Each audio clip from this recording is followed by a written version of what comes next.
Man with Red Eyes, Chapter 7, page 127. We knew we were going to be in danger, Charles Wallace said. Mrs. Whatsit told us that. Yes, and she told us it was going to be worse for you than for Meg and me, and that you must be careful. You stay right here with Meg, old sport, and let me go in case the joint and then report to you. No, Charles Wallace said firmly. She told us to stay together. She told us not to go off by ourselves. She told you not to go off by yourself. I'm the oldest, and I should go in first. No, Meg's voice was flat. Charles is right, Cal. We have to stay together. Suppose you didn't come out and we had to go in after you. Anna, come on. But let's hold hands if you don't mind. Holding hands, they crossed the square. The huge Central Intelligence Building had only one door, but it was an enormous one, at least 2 stories high and wider than a room made of dull, bronze like material. Do we just knock? Meg giggled. Calvin studied the door. There isn't any handle or knob or latch or anything. Maybe there's another way to get in. Let's try knocking anyhow, Charles said. He raised his hand, but before he touched the door, it slid up from the top and to each side, splitting into 3 sections that had been completely invisible a moment before. The startled children looked into a great entrance hall of dull, greeny marble. Marble benches lined 3 of the walls. People were sitting there like statues. The green of the marble reflecting on their faces made them look bilious. They turned their heads as the door opened, saw the children, looked away again. Come on, Charles said, and still holding hands, they stepped in. As they crossed the threshold, the door shut suddenly behind them. Meg looked at Calvin and Charles, and they, like the waiting people, were a sickly green. The children went up to the blank fourth wall. It seemed unsubstantial, as though one might almost be able to walk through it. Charles put out his hand. It's solid and icy cold. Calvin touched it too. Ugh. Meg's left hand was held by Charles, her right by Calvin, and she had no desire to let go of either of them to touch the wall. Let's ask somebody something. Charles led them over to one of the benches. Could you tell us what's the procedure around here? He asked one of the men. The men all wore nondescript business suits, and though their features were as different one from the other as the features of men on earth, there was also a sameness to them. Like the sameness of people riding in a subway, Meg thought. Only on a subway, every once in a while, there's somebody different, and here there isn't. The man looked at the children wearily. The procedure for what? How do we see whoever's in authority? Charles asked. You present your papers to the A machine. You ought to know that, the man said severely. Where's the A machine? Calvin asked. The man pointed to the blank wall. But there isn't a door or anything, Calvin said. How do we get in? You put your S papers in the B slot, the man said. Why are you asking me these stupid questions? Do you think I don't know the answers? You'd better not play games around here, or you'll have to go through the process machine again, and you don't want to do that. We're strangers here, Calvin said. That's why we don't know about things. Please tell us, sir. Who are you and what do you do? I run a number 1 spelling machine on the second grade level. But what are you doing here now? Charles Wallace asked. I'm here to report that one of my letters is jamming, and until it can be properly oiled by an F grade oiler, there is danger of jammed mines.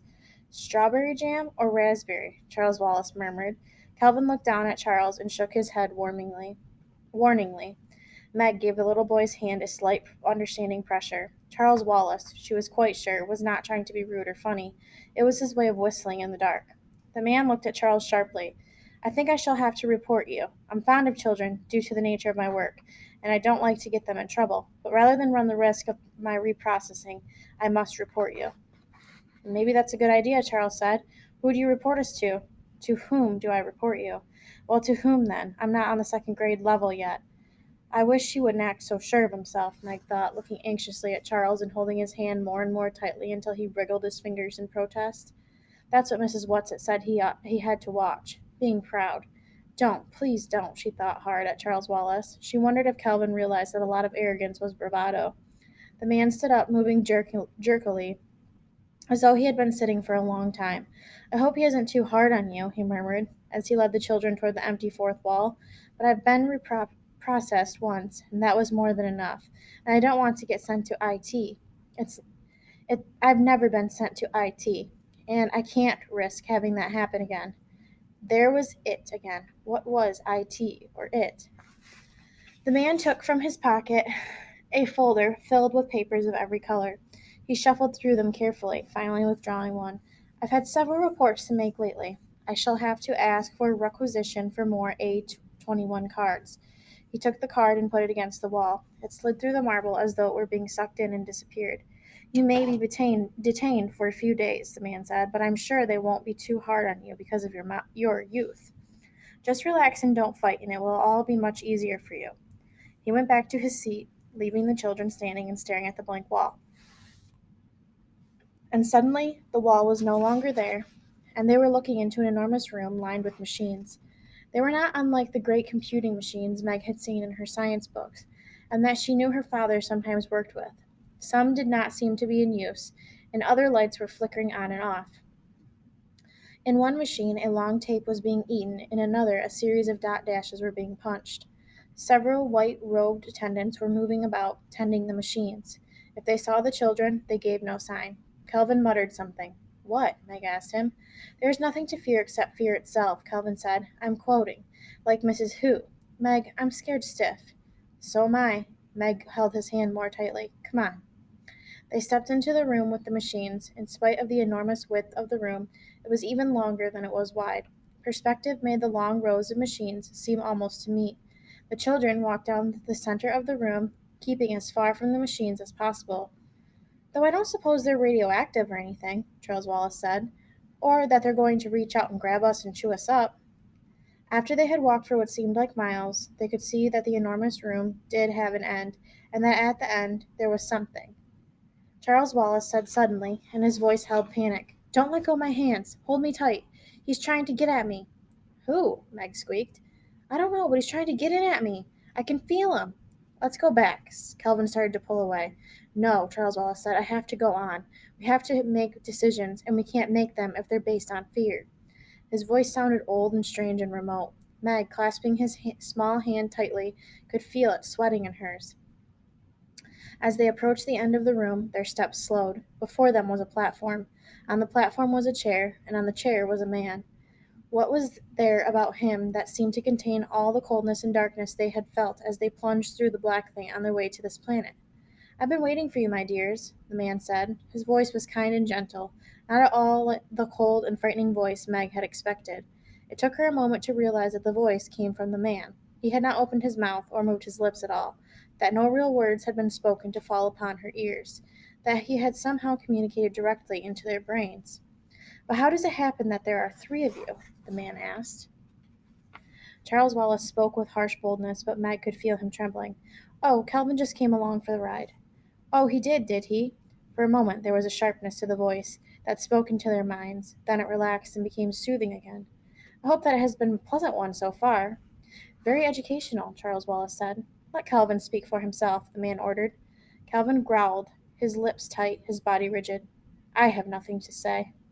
Meg stared at the man in horrified fascination. His eyes were bright and had a reddish glow. Above his head was a light, and it glowed in the same manner as the eyes, pulsing, throbbing in steady rhythm. Charles Wallace shut his eyes tightly. Close your eyes, he said to Meg and Kelvin. Don't look at the light. Don't look at his eyes. He'll hypnotize you. Clever, aren't you? Focusing your eyes would, of course, help, the soothing voice went on. But there are other ways, my little man. Oh, yes, there are other ways. If you try it on me, I shall kick you, Charles Wallace said. It was the first time Meg had ever heard Charles Wallace suggesting violence. Oh, will you, indeed, my little man? The thought was tolerant, amused, but 4 men in dark smocks appeared and flanked the children. Now, my dears, the words continued, I shall, of course, have no need to recourse to violence, but I thought perhaps it would save you pain if I showed you at once that it would do you no good to try to oppose me. You see, what you will soon realize is that there is no need to fight me. Not only is there no need, but you will not have the slightest desire to do so. For why you wish to fight someone who is here only to save you pain and trouble?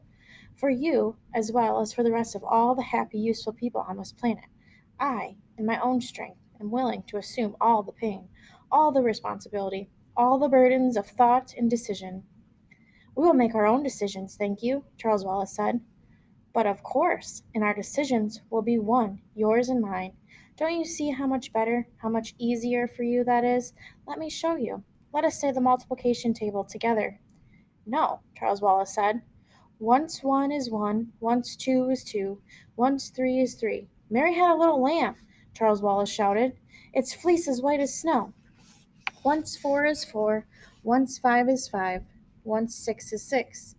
And everywhere that Mary went, the lamb was sure to go. Once 7 is 7, once 8 is 8, once 9 is 9. Peter, Peter, pumpkin eater, had a wife and couldn't keep her. Once 10 is 10, once 11 is 11, once 12 is 12. The number words pounded insistently against Meg's brain. They seemed to be boring her way into her skull. Twice 1 is 2, twice 2 is 4, twice 3 is 6. Calvin's voice came out in an angry shout. 7 years ago, our fathers brought forth on this continent a new nation conceived in liberty and dedicated to the proposition that all men are created equal. Twice 4 is 8, twice 5 is 10, twice 6 is 12. Father! Meg screamed. Father! The scream, half involuntary, jerked her mind back out of darkness. The words of the multiplication table seemed to break up into laughter. Splendid, splendid! You have passed your preliminary test with flying colors. You didn't think we were as easy as all that, falling for that old stuff, did you? Charles Wallace demanded. I hoped not. I most sincerely hoped not. But after all, you are very young and very impressionable. And the younger the better, my little man. The younger the better. Meg looked at the fiery eyes, at the light pulsing above them, and then away. She tried looking at the mouth, at the thin, almost colorless lips, and this was more possible, even though she had to look obliquely, so that she was not exactly sure what the face really looked like, whether it was young or old, cruel or kind, human or alien. If you please, she said, trying to sound calm and brave, the only reason we are here is because we think our father is here. Can you tell us where to find him? Ah, your father! There seemed to be a great chortling of delight. Ah, yes, your father.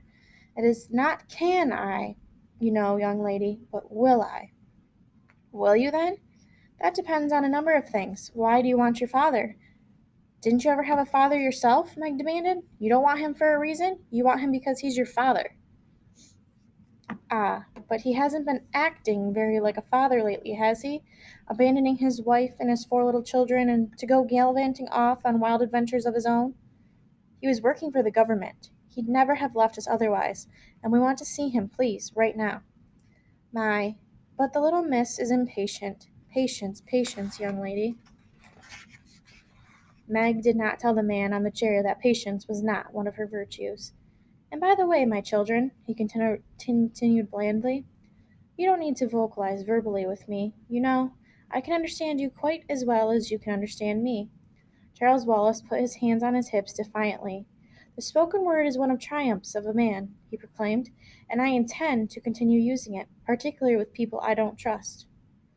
But his voice was shaking. Charles Wallace, who even as an infant had seldom tears, was near tears. And you don't trust me? What reason have you given us to trust you? What cause have I given you for distrust? The thin lips curled slightly. Suddenly Charles Wallace darted forward and hit the man as hard as he could, which was fairly hard, as he had had a good deal of coaching from the twins. Charles! Meg screamed. The men in dark smocks moved smoothly, but with swiftness to Charles. The man in the chair casually raised one finger, and the men dropped back. Hold it, Calvin whispered, and together he and Meg darted forward and grabbed Charles Wallace, pulling him back from the platform. The man gave a wince, and the thought of his voice was a little breathless, as though Charles Wallace's punch had succeeded in winding him. May I ask why you did that? Because you aren't you, Charles Wallace said. I'm not sure what you are, but you, he pointed to the man on the chair, aren't what's talking to us. I'm sorry if I hurt you. I didn't think you were real. I thought perhaps you were a robot because I don't feel anything coming directly from you. I'm not sure where it's coming from, but it's coming through you. It isn't you. Pretty smart, aren't you? The thought asked, and Meg had an uncomfortable feeling that she detected a snarl. It's not that I'm smart, Charles Wallace said, and Meg again could feel the palm of his hand sweating inside hers. Try to find out who I am, then, the thought probed. I have been trying, Charles Wallace said, his voice high and troubled. Look into my eyes, look deep within them, and I will tell you. Charles Wallace looked quickly at Meg and Calvin, then said as though to himself, I have to, and focused his clear blue eyes on the red ones of the man in the chair. Meg looked not at the man, but at her brother. After a moment it seemed that his eyes were no longer focusing. The pupils grew smaller and smaller, as though they were looking into an intensely bright light, until they seemed to close entirely, until his eyes were nothing but an opaque blue. He slipped his hand out of Meg's and Calvin's, and started walking slowly toward the man on the chair. No, Meg screamed. No! But Charles Wallace continued his slow walk forward, and she knew he had not heard her. No! She screamed again, and ran after him. With her inefficient flying tackle, she landed on him. She was so much larger than he that he fell sprawling, hitting his head a sharp crack against the marble floor. She knelt by him, sobbing. After a moment of lying there, as though he had been knocked out by the blow, he opened his eyes, shook his head, and sat up. Slowly, the pupils of his eyes dilated until they were back to normal, and the blood came back to his white cheeks. The man on the chair spoke directly into Meg's mind, and now there was a distinct menace to the words. I am not pleased, he said to her. I could very easily lose patience with you, and that, for your information, young lady, would not be good for your father. If you have the slightest desire to see your father again, you had better cooperate. Meg reacted as she sometimes reacted to Mr. Jenkins at school. She scowled down at the ground in sullen fury. It might help if you gave us something to eat, she complained. We're all starved. If you're going to be horrible to us, you might as well give us full stomachs first.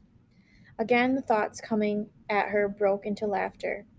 Isn't she the funny girl, though? It's lucky for you that you assume me, my dear, or I shouldn't be so easy on you. The boys I find not nearly so diverting. Ah, well. Now tell me, young lady, if I feed you, you will stop interfering with me? No, Meg said. Starvation does work wonders, of course, the man told her. I hate to use such primitive methods on you, but of course you realize that you force them on me. I wouldn't eat your old food anyhow. Meg was still all churned up and angry as though she were in Mr. Jenkins' office. I wouldn't trust it. Of course, our food, being synthetic, is not superior to your messes of beans and bacon and so forth, but I assure you that it's far more nourishing, and though it has no taste of its own, and a slight conditioning is all that is necessary to give you the illusion that you are eating a roast turkey dinner. If I ate now, I'd throw up anyhow, Meg said. Still holding Meg's and Calvin's hands, Charles Wallace stepped forward. Okay, what next? He asked the man on the chair. We've had enough of these preliminaries. Let's get on with it. That's exactly what we're doing, the man said, until your sister interfered by practically giving you a brain concussion. Shall we try again? No, Meg cried. No, Charles, please, let me do it or Calvin. But it's only the little boy whose neurological system is complex enough. If you tried to conduct the necessary neurons, your brains would explode. And Charles wouldn't? I think not. But there's a possibility? There's always a possibility. Then he mustn't do it. I think you'll have to grant him the right to make his own decision. But Meg, with the dogged tenacity that had so often caused her trouble, continued, You mean Calvin and I can't know who you really are? Oh, no, I didn't say that. You can't know it in the same way, nor is it all as important to me to have you know. Ah, we are here. From somewhere in the shadows appeared four more men in dark smocks, carrying a table. It was covered with a white cloth, like the tables used by room service in hotels, and held a metal hot box containing something that smelled delicious, something that smelled like a turkey dinner. There's something phony in the whole setup, Meg thought. There definitely is something rotten in the state of Constaz. Again, thoughts seemed to break into laughter. Of course, it doesn't really smell, but isn't it as good as though it really did? I don't smell anything, Charles Wallace said. I know, young man, and think how much you are missing. This will all taste to you as though you were eating sand, but I suggest that you force it down. I would rather not have your decisions come from weakness of an empty stomach. The table was set up in front of them, and the dark smocked men heaped their plates with turkey and dressing and mashed potatoes and gravy, and little green peas with big yellow blobs of butter melting in them, and cranberries and sweet potatoes topped with gooey brown marshmallows, and olives and celery and rosebud radishes, and Meg felt her stomach rumbling loudly. The saliva came to her mouth. Oh, Jiminy, Calvin mumbled. Chairs appeared. Charles Wallace freed his hands from Meg and Kelvin and plunked himself down on one of the chairs. Come on, he said. If it's poisoned, it's poisoned, but I don't think it is. Kelvin sat down. Meg continued to stand indecisively. Kelvin took a bite. He chewed. He swallowed. He looked at Meg. If this isn't real, it's the best imitation you'll ever get. Charles Wallace took a bite, made a face, and spit out his mouthful. It's unfair, he shouted at the man. Laughter again. Go on, little fellow. Eat. Meg sighed and sat. I don't think we should eat this stuff, but if you're going to, I'd better too. She took a mouthful. It tastes all right. Try some of mine, Charles. She held out a forkful of turkey. Charles Wallace took it, made another face, but managed to swallow it. Still tastes like sand, he said. He looked at the man. Why? You know perfectly well why. You've shut your mind entirely to me. The other two can't. I can get in through the chinks, not all the way in, but enough to give them a turkey dinner. You see, I'm really just a kind, jolly old gentleman. Ha, Charles Wallace said. The man lifted his lips into a smile, and his smile was the most horrible thing Meg had ever seen. Why don't you trust me, Charles? Why don't you trust me enough to come in and find out what I am? I am peace and utter rest. I am freedom from all responsibility. To come in to me is the last difficult decision you need to ever make. If I come in, can I get out again? Charles Wallace asked. But of course, if you want to, but I don't think you will want to. If I come, not to stay, you understand, just to find out about you, will you tell us about where father is? Yes, that is a promise, and I don't make promises lightly. Can I speak to Meg and Kelvin alone, without your listening in? No. Charles Wallace shrugged. Listen, he said to Meg and Kelvin. I have to find out what he really is. You know that. I'm going to try to hold back. I'm going to try to keep part of myself out. You mustn't stop me this time, Meg. But you won't be able to, Charles. He's stronger than you are. You know that. I have to try. But Mrs. Whatsit warned you. I have to try. For father, Meg, please. I want to know my father. For a moment his lips trembled. Then he was back in control. But it isn't only father, Meg. You know that now. It's the black thing. We have to do what Mrs. Witch sent us to do. Kelvin, Meg begged. But Kelvin shook his head. He's right, Meg. And we'll be with him no matter what happens. But what's going to happen? Meg cried. Charles Wallace looked up at the man. Okay, he said. Let's go. Now the red eyes in the light above seemed to bore into Charles, and again the pupils of the little boy's eyes contracted. When the final point of black was lost in blue, he turned away from the red eyes, looked at Meg, and smiled sweetly, but the smile was not Charles Wallace's smile. Come on, Meg, eat this delicious food that has been prepared for us, he said. Meg snatched Charles Wallace's plate and threw it on the floor so that dinner splashed about, and the plate broke into fragments. No, she cried, her voice rising shrilly. No, no, no. From the shadows came out of the dark smocked men and put another plate in front of Charles Wallace, and he began to eat eagerly. What's wrong, Meg? Charles Wallace asked. Why are you being so belligerent and uncooperative? The voice was Charles Wallace's voice, and yet it was different too, somehow flattened out, almost as a voice might have sounded on a two-dimensional planet. Meg grabbed wildly at Calvin, shrieking, That isn't Charles! Charles is gone!